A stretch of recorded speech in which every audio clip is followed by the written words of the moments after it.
Assalamu alaikum students, welcome to CSS Examined, and we are continuing with the presidential series. Today we are going to discuss about Franklin D. Roosevelt and his New Deal, which was the dominant theme and it was expected.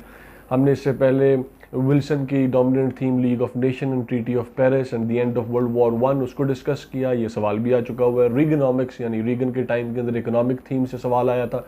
Despite the fact that the dominant theme was the end of the cold war in his era, but उससे भी सवाल लिया हमने दिया. उसके बाद Clintonomics के time period में क्लिंटन के टाइम पीरियड में क्लिंटनॉमिक्स से यानी क्लिंटन की इकोनॉमी से आया. And as we have earlier discuss, ज़्यादातर सवाल इकोनॉमी से या इंटरनेशनल फॉरेन पॉलिसी से आ रहे हैं एंड समटाइम्स लोकल पॉलिटिक्स से भी आ जाती हैं. ये तीन डोमिनेंट थीम्स हैं जिनसे सवाल यूनाइटेड स्टेट्स के प्रेसिडेंट से रिलेटेड आफ्टर 2016 आ रहे हैं. नाउ फ्रैंकलिन डी रूजवेल्ट से नेचुरली एक्सपेक्टेड था कि हमारा न्यू डील के ऊपर सवाल आएगा. और न्यू डील के ऊपर मसला ये है that America was going through a very difficult times and the economy had hit the rock bottom after great depression naturally, और उसकी वजह से फिर everything had changed in America. और इसको कवर करने के लिए फ्रैंकलिन डी रूजवेल्ट जो था वो आया with the new concept and that concept was entirely different economics. And उस इकोनॉमिक्स को आप केन्जियन इकोनॉमिक्स कहते हैं. हम इन चीज़ों को डिस्कस करेंगे और नेचुरली दैट होल कॉन्सेप्ट जो उसने पेश किया उसको आप न्यू डील कहते हैं. So as is the case with every successful president, every successful man in the world, वो ये है that you always have his critics, और इसके काफ़ी ज़्यादा क्रिटिक्स भी हैं फ्रैंकलिन डी रूजवेल्ट के.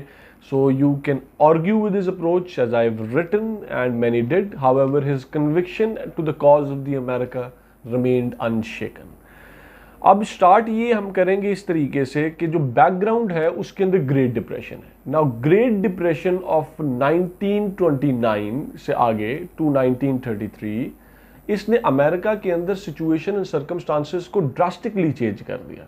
इस टाइम पीरियड में जब ग्रेट डिप्रेशन होती है, the president is president Hoover, और president Hoover was unsuccessful in managing this Great Depression. The reason was because he was not well versed with the kind of economics that was required to take care of Great Depression. और जो mandate था हमारे पास Franklin D Roosevelt का, वो mandate ही ये था कि he was coming up with new ideas. अब ये क्या न्यू आइडियाज है, जरा इसको थोड़ा सा समझने की कोशिश करते हैं. प्रेसिडेंट हूवर के टाइम पीरियड में जो इकोनॉमी थी that was governed on the principle of laissez faire, और प्रेसिडेंट हूवर जो था ही did not participate, he did not his government did not try to save the economy when it was going down. However, at the time of Franklin D. Roosevelt, the circumstances and things had changed. President Roosevelt के ज़माने के अंदर जिसको आप बाद में Keynesian economics कहते हैं, वो ये है कि थ्रू पब्लिक एक्सपेंडिचर आप इकोनॉमी को चलाने की कोशिश करते हैं. अगर इकोनॉमी में कोई बंदा ख़रीद नहीं रहा चीज़ को, तो फिर सरकार ख़रीदना शुरू कर देती है ताकि फैक्ट्रियाँ चलना शुरू हो जाए, एम्प्लॉयमेंट जनरेट हो जाए, लोगों को इनकम मिलना शुरू हो जाए. सो ये प्रॉब्लम्स थे जिन बुनियाद के ऊपर Hoover was unsuccessful and his concept of Hoovervilles was unsuccessful, and then Franklin D. Roosevelt came, and Franklin D. Roosevelt के ऊपर right away लोग बहुत ज़्यादा अनएम्प्लॉयड थे. हमारे पास वीडियो है ग्रेट डिप्रेशन की, हम आप उसमें से देख सकते हैं. इसमें डिटेल में डिस्कस हुई है ग्रेट डिप्रेशन. लोगों का अनएम्प्लॉयमेंट लेवल बहुत ज़्यादा है, लोगों के पास खाने पीने को कुछ नहीं है, और अब ये सर्कमस्टांसेस हैं और एकदम से फ्रैंकलिन डी रूजवेल्ट जो है वो आ जाता है एंड बिकम्स द प्रेसिडेंट. उसके पास तीन तरीक़ाकार है जिन तरीक़ाकार से उसने अमेरिका को आगे लेके चलना है. Number one is American recovery. वो कहता है नहीं, number one is American relief. Relief जो है वो ये है कि आप के पास जो गरीब लोग हैं जिनके पास पैसे नहीं हैं, जिनके पास खाने पीने को नहीं है, आप राइट अवे उनको कैश बाउंड्स दें ताकि वो अपने मामलात को चला सकें, अपना खर्चा वगैरह पूरा कर सकें. दूसरा जो पर्पस है, जो दूसरी चीज़ है जो वो करेगा, दैट इज़ अमेरिकन रिकवरी. अब जो गलतियां हम कर चुके हैं उनको हम अमेंड करें और हम अपनी रिकवरी के पाथ के ऊपर वापस आएँ. ये जेनेरिक तीन अप्रोचेस हैं. और फिर उसके बाद है अमेरिकन रिफॉर्म, और रिफॉर्म में ये करें कि हम वो तब्दीलियां लेके आए कि आगे हमें फिर इस तरह का मसला कभी भी ग्रेट डिप्रेशन वाला फेस ना करना पड़े. तो ये है तीन बेसिक एरिनास जिसके अंदर फ्रैंकलिन डी रूजवेल्ट डील करेगा. एंड अमेरिकन रिलीफ को हम सबसे पहले डिस्कस करते हैं कि रिलीफ के प्रोग्राम्स क्या आते हैं. तो रिलीफ के मेयर्स के अंदर जब हम जाते हैं तो हमें पता लगता है कि वो सबसे पहले जो गरीब लोग थे जिनके पास खाने के लिए भी नहीं था, उनके लिए फेडरल इमरजेंसी रिलीफ एडमिनिस्ट्रेशन कायम करता है, जिसका पर्पज़ ये है कि वो गरीब लोगों को सर्व कर सके. Relief to those in severe need. Spelling was wrong. तो सवेयर नीड है जिनको पैसों की, वो उनको दे और राइट अवे उनको कैश बॉन्ड्स दे सके। लेकिन कैश किसी को दे के आप इकोनॉमी को नहीं चला सकते। क्यों? क्योंकि आप उसको स्किल इम्पार्ट नहीं कर रहे, वो काम नहीं कर रहा, वो आपके कैश के ऊपर डिपेंडेंट है। तो ये तो था रिलीफ मैयर जो कि जल्द से जल्द उन्होंने किया। दूसरा रिलीफ मैयर क्या था? दूसरा रिलीफ मैयर क्या था? उन्होंने वर्क प्रोग्रेस एडमिनिस्ट्रेशन डेवलप की। ये वर्क प्रोग्रेस एडमिनिस्ट्रेशन जो थी, इसके तहत क्या था कि जो भी लोग अनएम्प्लॉयड थे उनको मुख्तलिफ चीज़ों में एम्प्लॉय कर लिया। अगर किसी को आर्ट्स आती है तो उसको फेडरल आर्ट्स प्रोजेक्ट में लगा लिया, और फेडरल आर्ट प्रोजेक्ट के तहत उन्होंने अमेरिका के अंदर म्यूजियम्स क्रिएट किए, उन्होंने अमेरिका के अंदर आर्ट क्रिएट किया, स्टैचूज़ क्रिएट किए, फोटोग्राफी एंड एवरीथिंग एल्स। में फेडरल म्यूज़िक है तो फेडरल म्यूज़िक का कंपटिशंस किए, म्यूज़िक जनरेट किया, म्यूज़िक क्रिएट किया। Even the federal government was taking part in these kinds of things also. उसके बाद नेशनल यूथ एडमिनिस्ट्रेशन थी, यंग लोग थे, यंग लोग को एम्प्लॉय किया, उनको कहा कि आप जाके फॉरेस्ट कंजर्वेशन करें, आप जाके गलियां मोहल्ले साफ करें, पुट इट दैट वे। तो इस तरीके से उनको भी एम्प्लॉय किया, उनको भी part and parcel of the economy बनाया। सिविलियन कंजर्वेशन कॉर्प बनाई। ये एक this was enacted under the law in 1933। इसमें रिलीफ ऑफर किया टू पीपल बिटवीन 18 to 25 जो कि अनमेरिड है, और आर्मी कोर ऑफ इंजीनियर्स यानी आर्मी के जो इंजीनियर का जो यूनिट्स एंड रेजिमेंटेशन होती हैं उनके नीचे उनको एम्प्लॉय कर लिया गया, और उनको कहा गया कि अब आप लेबर प्रोवाइड करेंगे for making of what, dams, roads, infrastructure, किसी के लिए भी। तो ये उन्होंने काम शुरू कर दिया।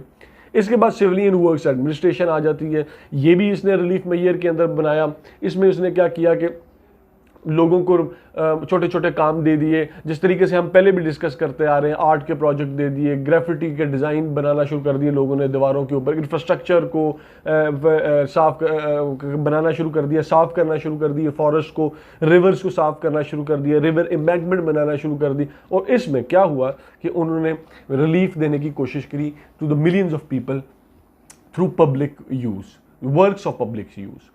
तो ये है रिलीफ के मैयर्स। इन रिलीफ के मैयर्स में क्या हुआ कि एकदम से उसने एम्प्लॉयमेंट जनरेट की।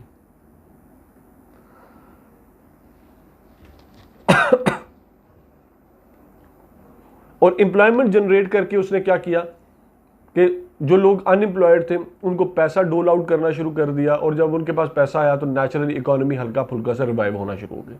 लेकिन this was not going to solve the problem forever. Relief के बाद you have to have recovery measures. आपने रिकवर करना है, आपने जो नुकसान कर लिया इकोनॉमी का उसको अब दुरुस्त करना है, उसको करेक्ट करना है। उसके लिए क्या है? उसके लिए ये है कि उसने ड्राउट को कंट्रोल करने के लिए क्या किया कि कांग्रेस ने ऐसे, अच्छा अब इसमें बैकग्राउंड को समझने की ये ज़रूरत है कि अमेरिका के अंदर drought at that time, drought and dust का एक बहुत बड़ा मसला शुरू हो गया। हुआ यूँ कि जब ग्रेट डिप्रेशन आई तो कीमतें इतनी ज़्यादा गिर गई एग्रीकल्चर प्रोड्यूस की कि एग्रीकल्चर की प्रोडक्शन करने की सेंस ही नहीं रही, कोई वजह ही नहीं रही, पैसा ही नहीं बचता था। तो फार्मर ने बनाना छोड़ दिया। जब फार्मर ने बनाना छोड़ दिया तो क्या हुआ कि प्राइसेस तो बेशक स्टेबल हुई या ना हुई, लेकिन ड्राउट आ गया, लोगों के पास खाने को अब चीज़ें नहीं हैं। तो इसके लिए कांग्रेस को कुछ तो करना पड़ेगा। और जब फार्मर ने चीज़ों को उगाना छोड़ दिया, टिलिंग छोड़ दी, उस लैंड को मैनेज करना छोड़ दिया, तो उसकी वजह से क्या हुआ कि एक बहुत ज़्यादा लैंड डेजर्टिफाई हो गई, डेजर्ट्स की फॉर्म के अंदर। वहाँ पर बहुत ज़्यादा पार्टिकल्स जो थे, डेजर्ट्स की सैंड पार्टिकल्स थे, हवा उड़ने लगी, और उस हवा से सब्सिक्वेंटली जब आप ओवर स्वैथ्स ऑफ एरिया, आपने बहुत ज़्यादा एरिया आपने एग्रीकल्चर ना किया हो, तो वो डस्ट बॉल्स बनना शुरू हो गए। तो अब ये प्रॉब्लम था ग्रेट डिप्रेशन के कॉन्सिक्वेंस के अंदर। इसको कंट्रोल कैसे किया उन्होंने? अगर मिसाल के तौर के ऊपर ये वाला एरिया है और ये सारा एरिया जो है यहाँ पर एग्रीकल्चर नहीं हुआ, और यहाँ से dust particles, dust wind, dust balls की फॉर्म के अंदर आगे आ रही है, तो उन्होंने यहाँ पर इसके बिल्कुल सामने शेल्टर्स बनाना शुरू कर दिए। और इन शेल्टर बेल्ट्स के अंदर उन्होंने पौधे लगाना शुरू कर दिए, उन्होंने शीप्स खड़ी कर दी, एग्रीकल्चर, लाइव स्टॉक। उससे ये होता है कि मॉइस्चर रिटेन होता है, और वो जो डस्ट बॉल होता है वो वहाँ पर आके क्रैश कर जाता है, ताकि उससे आगे वो सारा एरिया जो है वो ख़राब ना कर दे। तो ये एक रिकवरी मैयर था, बड़ा इंपॉर्टेंट था। उसके बाद क्या था कि रिकन्स्ट्रक्शन फाइनेंस कमीशन उन्होंने बनाया। डिस्पाइट द फैक्ट कि ये हूवर के टाइम के अंदर बना हुआ था, लेकिन FDR ने इसको कंटिन्यू किया, और ये रिकन्स्ट्रक्शन फाइनेंस कमीशन जो था ये जो इकोनॉमी के अंदर ऑलरेडी आपका इंफ्रास्ट्रक्चर ख़राब हुआ है, आपके डैम्स ख़राब हुए हैं, इनको रीस्ट्रक्चर, इनको रीफाइनेंस, इनको रिकन्स्ट्रक्ट करने के लिए पैसे देता था।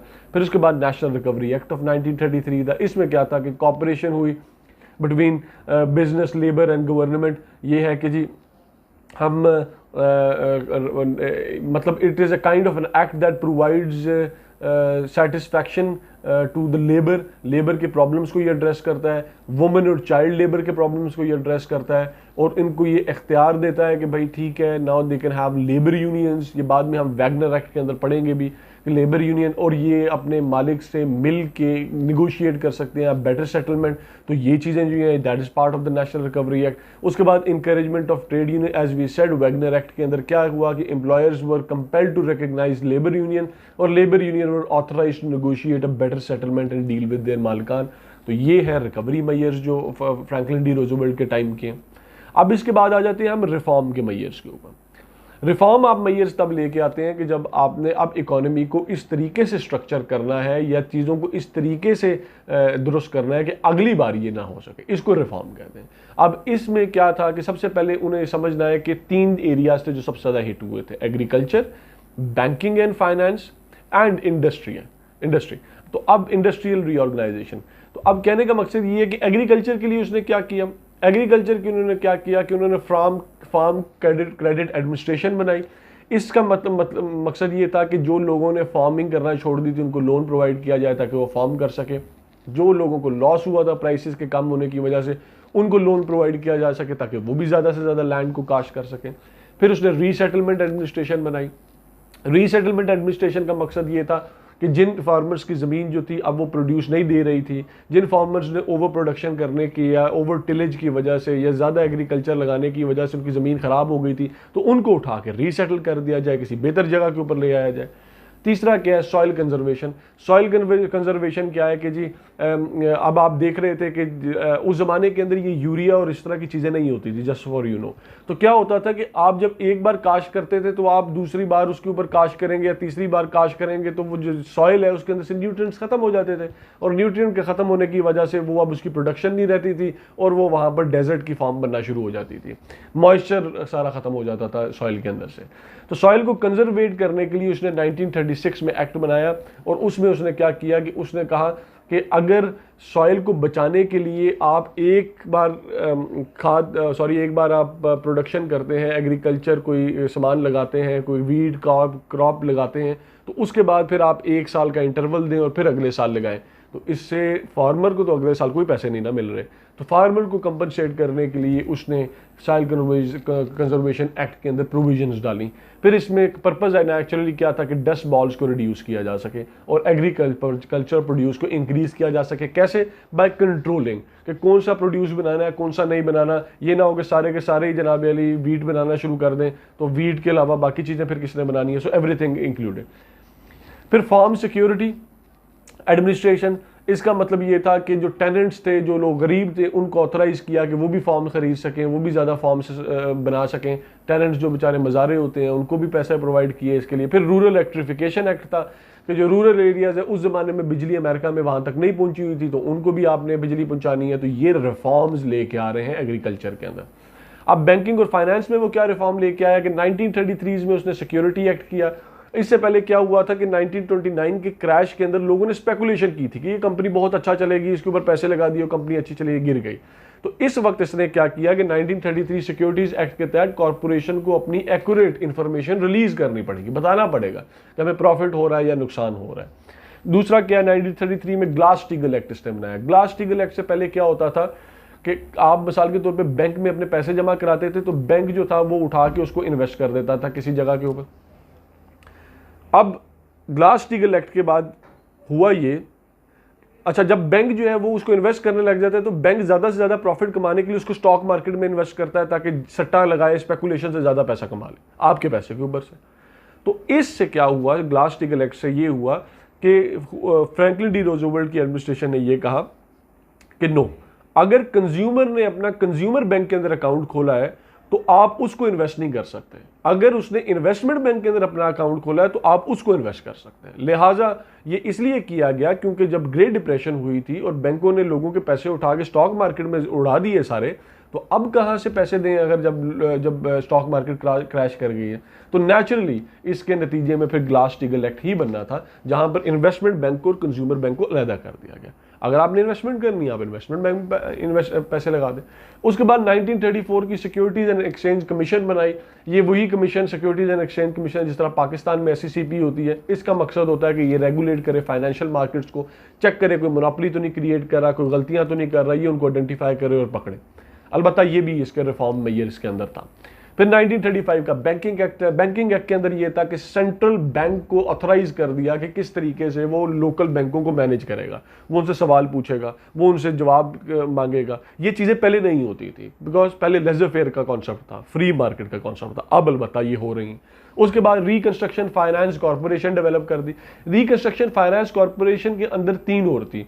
एक फेडरल हाउसिंग एडमिनिस्ट्रेशन थी कि हाउसिंग के लिए लोगों को पैसे दिए जाएं, लोगों के पास घर नहीं थे रहने के लिए।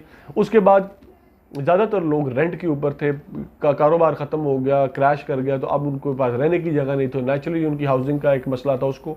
फिर उसके बाद फार्म क्रेडिट एसोसिएशन, और उसके बाद federal national mortgage association. Farm credit तो आपको पता लग गया होगा हम क्या बात कर रहे हैं। फार्म क्रेडिट जो है दैट इज द फार्म्स की डेवलपमेंट के लिए फार्मर को क्रेडिट देने वाली बात है। और जो फार्म नेशनल मॉर्गेज एसोसिएशन है उसके अंदर क्या है कि फार्म जो है वो नहीं, फार्म नहीं है, जैसे federal national mortgage association. Federal national mortgage association ये है कि अगर मिसाल के तौर के ऊपर किसी बंदे के पास नहीं है पैसे और वो डायरेक्ट नहीं ले सकता, तो उसको आप मॉर्गेज प्रोवाइड कर देंगे इन फॉर्म्स ऑफ घर, और वो कोलैटरल को ओवर टाइम ओवर लाइफ जो है वो मतलब पे करता रहेगा। तो ये था बैंकिंग और फाइनेंस के अंदर रिफॉर्म जो फ्रैंकलिन डी रूजवेल्ट की एडमिनिस्ट्रेशन लेके आए। अब इसके बाद आ जाते हैं हम इंडस्ट्रियल में। इंडस्ट्रियल में क्या है कि उसने नायरा बनाई। NIRA is national industrial recovery act, और इस रिकवरी एक्ट के तहत उसने नेशनल रिकवरी एडमिनिस्ट्रेशन बनाई और पब्लिक वर्क एडमिनिस्ट्रेशन बनाई। पब्लिक वर्क एडमिनिस्ट्रेशन का मकसद था लार्ज स्केल प्रोजेक्ट्स करना, डैम्स और बड़े बड़े प्रोजेक्ट्स बनाना, और NRA का मकसद था कि वो आउटला करना था उसने कि कट थ्रोट कंपटीशन जो है वो ना हो मार्केट के अंदर, और मार्केट में प्राइसेस को नीचे ना ड्राइव किया जाए, प्राइसेस को स्टेबल किया जाए ताकि लोग कुछ ना कुछ प्रोड्यूस करें, उनको 4 पैसे भी बचें। तो ये नेशनल रिकवरी एडमिनिस्ट्रेशन जो थी ये उसका काम था। इसके बाद इसने सोशल सिक्योरिटी एक्ट बनाया। नेचुरली आपको पता है कि सोशल सिक्योरिटी ये है कि जी वो पैसे आपके डिडक्ट किए जाते थे और पेंशन की फॉर्म में आपको दिए जाते थे, हेल्थ की फॉर्म में दिए जाते थे। टेनेसी वैली अथॉरिटी बनाई कि टेनेसी वैली के अंदर डैम्स बनाए, ज़्यादा से ज़्यादा इलेक्ट्रिफिकेशन के प्रोजेक्ट लगाए जाएँ। उसके बाद home loan corporation, naturally home provide करने के लिए होम की बिल्डिंग के लिए लोन प्रोवाइड करना। Pure food and drugs act के ड्रग और फूड जो है उसकी प्योरिटी, उसकी मतलब उस ज़माने के अंदर नई नई रेफ्रिजरेशन आ रही थी, तो लॉन्ग डिस्टेंस के ऊपर चीज़ों को मिसाल के तौर के ऊपर पीछे जानवरों को ज़िबा किया जा रहा है और सप्लाई चेन में उनको आगे लेके आया जा रहा है, तो इसकी भी एक रिक्वायरमेंट थी, ये भी इसने किया। ये हम क्यों पढ़ रहे हैं हम इसको बाद में डिस्कस करेंगे। इतनी ज़्यादा डिटेल में वो क्यों जा रहा है और हम क्यों जा रहे हैं ये हम बाद में डिस्कस करेंगे। फिर नेशनल रिसोर्सेज बोर्ड था। नेशनल रिसोर्सेज बोर्ड का मकसद ये था कि कंट्री के सारे रिसोर्सेज को इस तरीके से ऑर्गेनाइज करना कि वो मुल्क के मफाद में आ सके। टाइलर ग्रेजिंग एक्ट का, ग्रेजिंग एक्ट के अंदर जो सरकारी ज़मीनें थी उनके ऊपर लिमिटेशंस लगा दी कि ये नहीं है कि जानवर हर जगह के ऊपर ग्रेजिंग करके चले जाएं और डेजर्ट्स पीछे क्रिएट हो जाएं और मॉइस्चर रिटेन होने के लिए जो हम नीचे छोटे मोटे क्रॉप्स लगाते हैं वो सारे के सारे ख़त्म हो जाएं। तो ये इस लेवल तक आप समझें कि ये बंदा माइक्रो मैनेज कर रहा था, और यही समझना है कि ये माइक्रो मैनेज क्यों कर रहा था। Now we have to evaluate his presidency. जब आप फ्रैंकलिन डी रूजवेल्ट की प्रेसिडेंसी को इवेल्युएट करेंगे तो आपको पता लगेगा कि इसकी presidency is the most egregious example of executive overarching. मिसाल के तौर के ऊपर कि क्या प्रेसिडेंट अब ये बताएगा कि कहाँ पर ग्रेजिंग करनी है और बकरियां चरानी है और नहीं Charani. Let's put it that way. Yes, he was too much getting involved into how to manage the whole society, और ये इसकी ओवरआर्किंग पार्टिसिपेशन थी इसकी फेडरेशन की। उसके बाद क्या है, उसके बाद he is also commended, this is something good about him कि he was commended to appoint the first woman in the US cabinet, Frances Perkins उनका नाम था। इसने स्पीयर हेड किया यूनाइटेड स्टेट्स को वर्ल्ड वॉर 2 के अंदर और अमेरिका को ग्रेट पावर बनाया, इसमें कोई डाउट नहीं है फ्रैंकलिन डी रूजवेल्ट की इसके अंदर बहुत बड़ा कारनामा है। अब हमने ये देखना है कि इसकी his new deal was a great deal for US economy, despite failures, despite everything, despite criticism, इसने इकोनॉमी को चलाने की कोशिश की है। There was a thing he always used to say कि एटलीस्ट ट्राई समथिंग, कुछ ना कुछ करते रहना चाहिए। His alphabet soup agency set forth the rules of business, agriculture, industry, हर जगह के ऊपर उसने बताया कि क्या क्या असूल होने चाहिए। इसकी जो डील थी इसको कहा जाता है the first deal for saving capitalism. Second कौन सी है? कोल्ड वॉर के टाइम पीरियड में बाद में आएगी, वी विल डिस्कस दैट। उसके बाद एफडीआर जो था वो किचन कैबिनेट थी उसकी। किचन कैबिनेट ये थी कि वो अपने मिनिस्टर से या फिर सेक्रेटरीज से इतनी ज़्यादा मशवरे नहीं लेता था, उसकी एक अपनी क्लोज कैबिनेट थी और उसको वो ब्रेन ट्रस्ट, उसको कहा जाता था एफडीआर ब्रेन ट्रस्ट। और इसमें इसका तरीकाकार क्या होता था कि ये दो तरीके करता था। एक तो ये सेवरल डायरेक्शन गवर्नेंस करता था, मिसाल के तौर पे एक मामले के ऊपर 2-3 बंदों को, ऐसे बंदों को काम देगा जिनका डिफरेंट ओपिनियन है, ऑल टुगेदर दोनों डिसएग्री करते हैं। उससे क्या होता था कि इसके पास लिवरेज होता था और इसके पास ज़्यादा ऑप्शन आती थी और ये ज़्यादा अच्छे तरीके से फैसला कर सकता था, दोनों पॉइंट्स को समझ लेता था। This was very smart move that he used to do, appointing advisers with different political predilections, giving him ray of options. और उसके बाद इसने इस चीज़ को सीमेंट करने के लिए मतलब रीऑर्गेनाइजेशन, एग्जेक्टिव ऑफिस की रीऑर्गेनाइजेशन बिल ऑफ 1939 बनाया, जिसमें इसने एग्जेक्टिव पावर को मजीद इंक्रीज किया और वो डिपार्टमेंट जो कि मिनिस्टर्स के नीचे, हमारे यहाँ मिनिस्टर्स होते हैं, उनके सेक्रेटरी उनके नीचे होते हैं, उनको भी उठा के डायरेक्ट माइक्रो मैनेज करना शुरू कर दिया। So that is what we earlier discussed के ये फेडरल जो इसकी पावर थी इसके ऊपर इसने काफ़ी ज़्यादा इंक्रीज़ की। फिर फ्रैंकलिन डी रूजवेल्ट को लोग हिटलर के साथ इस तरीके से कंट्रास्ट में देखते हैं कि he was a great Democrat और हिटलर ग्रेट डिक्टेटर था, दोनों were the product of his own time, दोनों को ग्रेट डिप्रेशन का मसला था। FDR in his fire side chats, ये बड़ी मज़ेदार बात है, जब वो यहाँ तक अपनी मुल्क को चलाता था कि वो रेडियो के ऊपर हर रोज़ रात को गुफ्तगू किया करता था by fireside, and then he used to connect to the whims of his population, लोगों के मसाइल के साथ कनेक्ट करता था और उनको होप देता था। The only thing we need to fear is the fear itself. This is one of the very famous quote from him from those times. अब इसके ऊपर क्रिटिसिज्म क्या है? नेचुरली इतना कामयाब प्रेसिडेंट रहा हो तो उसके ऊपर क्रिटिसिज्म उठाना है, तो लोग कहते हैं he was a war monger. उस वॉर मॉन्गर इस तरह था कि अमेरिका को वो वॉर से, वर्ल्ड वॉर 2 से अलग रख सकता था, लेकिन नहीं, उसने लैंड लीज प्रोग्राम के तहत सामान देना शुरू कर दिया स्टालिन को और चाइनीज नेशनलिस्ट को। उसके बाद लोग कहते हैं कि उसने जापानीज अमेरिकन के साथ ज्यादती की, उनको इंटरमेंट कैंप्स के अंदर बंद करना शुरू कर दिया। नेचुरली ये भी क्रिटिसिज्म है। FDR was a fascist of his time. Fascist ये होता है उस जमाने के अंदर, फैसिस्ट का मतलब वो नहीं होता जो हम ये समझते हैं म्यूजिलिनी से फैसिस्ट, ये इसके ऊपर मेरी वीडियो है, आप देख लीजिएगा। फैसिस्ट का मतलब ये होता है कि जो कि किसी से मशवरा ना करे और एग्जेक्टिव पावर की स्ट्रेंथ के ऊपर बिलीव करे। So this was the definition with which लोग people used to call him the fascist of his time. उसके बाद उसने सोसाइटी की रेजिमेंटेशन बना दी, जिस तरह सिविलियन कॉर्प्स में किसी को डाल दिया, किसी को इधर डाल दिया, तो ये रेजिमेंटेशन ऑफ सोसाइटी उसने करना शुरू कर दी थ्रू स्लैब एम्प्लॉयमेंट। इससे क्या होता है कि किसी को सीनियर करना पड़ता है, किसी को जूनियर करना पड़ता है, यानी फौजी सिस्टम कर दिया उसने ऑल टुगेदर सोसाइटी के अंदर। इसके बाद ये कहा जाता है कि he was also a pragmatist. वो प्रैग्मेटिस्ट था, ये तो है इसका positive point, it's not a criticism. ये कहता है कि ट्रे का method, try it, if it fails admit it frankly and try another one, but above all for god damn it try something. तो ये बहुत अच्छी बात है इस बंदे की, ये जो बात करता था कि कुछ ना कुछ करते रहना चाहिए। फिर एक बड़ा ऑड केस है कि जेसी ओवेंस जो थी, शी वाज ओलंपियन विनर और उसको इसने रिसीव करने से इनकार कर दिया था बिकॉज शी वाज ब्लैक। तो ब्लैक के मुतल्लिक इसकी ओपिनियन अच्छा नहीं था। इसने एंटी लिंचिंग लॉज के अगेंस्ट के फियर मतलब साउदर्न डेमोक्रेट्स की सपोर्ट लेने के लिए एंटी लिंचिंग लॉज से ही सपोर्ट विड्रॉ कर ली, तो जो कि बड़ी अजीब चीज़ है। हुगो ब्लैक जो कि कू क्लक्स क्लैन से रिलेटेड था, विच वॉज मतलब काफ़ी गंदे लोग थे इन टर्म्स के, वो they used to do lot of bad things to the black people, तो उसने उसको अपॉइंट कर लिया in his cabinet, which is very odd. फिर इसका कहा जाता है कि he failed to stop holocaust, जब उसने माउंट सेंट लुइस की जो शिप थी फिल्ड विद पीपल, उनको न्यूयॉर्क हार्बर बेस से कहा कि वापस चले जाओ, और फिर वो रास्ते के अंदर जर्मन यू बोट ने उसको डुबा दिया और वो सारे लोग जो रेफ्यूजी थे वो बेचारे मारे गए। He did not accept any refugees in America, ये बहुत बड़ी इसके ऊपर क्रिटिसिज्म है। Then he was also the reason for 22nd Amendment. 22nd Amendment क्या है? वो ये है that no president will be president for more than 2 terms. तो ये भी इसकी वजह से आई, क्यों? क्योंकि ये 4 टर्म्स प्रेसिडेंट रहा, चौथी टर्म के अंदर ये फोर्थ हो गया in the middle of it. फिर इसकी क्रिटिसिज्म क्या है? क्रिटिसिज्म ये है कि एफडीआर वाज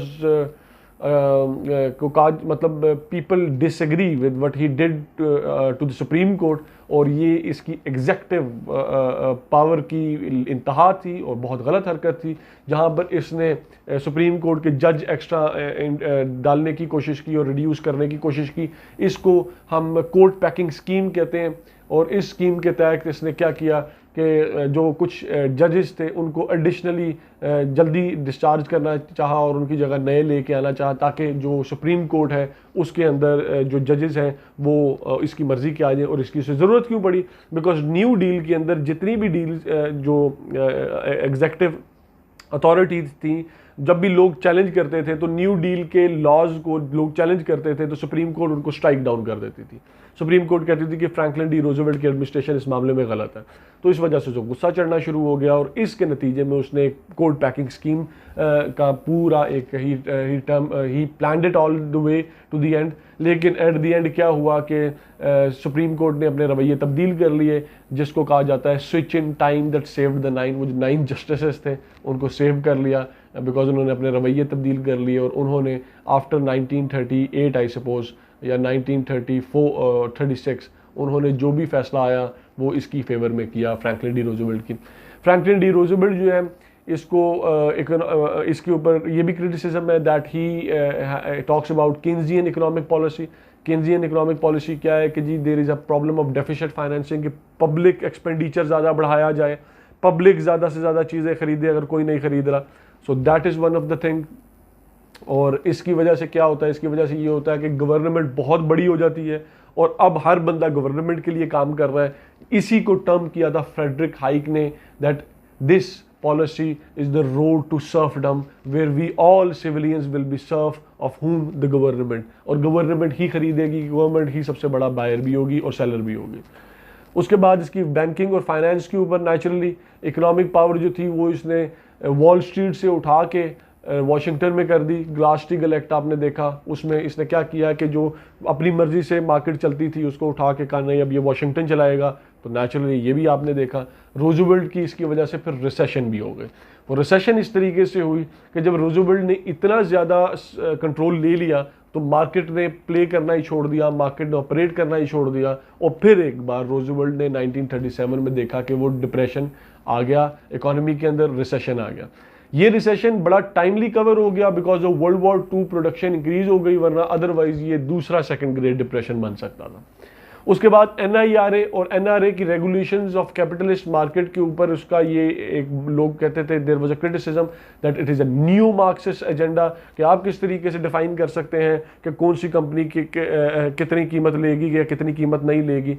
ये वही बात कर रहा हूँ जो नेशनल रिकवरी एडमिनिस्ट्रेशन कहती थी कि जी जनाब कट थ्रोट कंपटीशन ना हो और एक प्राइस होगी, ताकि ये ना हो कि लोग नीचे कीमत लेके जाते जाएं कंपटीशन करते करते और सारी कंपनियां बंद हो जाए। तो ये वो न्यू मार्क्सिस्ट एजेंडा था, और इस बात के ऊपर कि जी हुकूमत किस तरह इसमें पार्टिसिपेट कर। और फिर on the other hand monopolies को भी ये तोड़ता था कि जो बहुत ज़्यादा पैसे कमा रहे हैं उनको भी वो रिड्यूस करता था। तो ये इसके ऊपर एक क्रिटिसिज्म आया that FDR made new Marxist critic of the rich capitalist class. उसके बाद works progress administration naturally it did not perform it that well जितना उसने प्लान किया हुआ था। तो ये भी है, उसको इकोनॉमिक डलड्रम से नहीं निकाल सकी US की इकोनॉमी को। फिर सोशल सिक्योरिटी एक्ट के मुतालिक एक मसला है, वो ये है कि ये डिडक्ट मनी करता था किन की पेमेंट से, जो कि फाइनेंशियल मार्केट में या वाइट कॉलर जॉब में एम्प्लॉयड थे। जो एग्रीकल्चर में एम्प्लॉयड थे उनसे ये डिडक्शन नहीं करता था, लिहाजा ना उनको पेंशन मिलती थी, इसलिए ये सेग्रीगेशन भी एक इन अ सेंस क्रिएट कर देता था। और दूसरा मसला ये था दैट इट यूज टू, जब आपकी तनख्वाह में से कुछ पैसे मैं ले लूँगा तो ओवरऑल इकोनॉमी की स्पेंडिंग जो है वो रिड्यूस हो जाएगी और ओवरऑल इकोनॉमी जो है वो भी रिड्यूस हो जाएगी।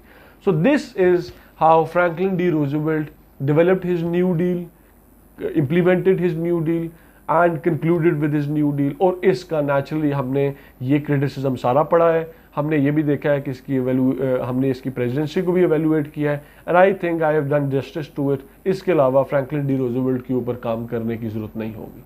Thank you very much. खुदा हाफिज़, ख्याल रखिएगा।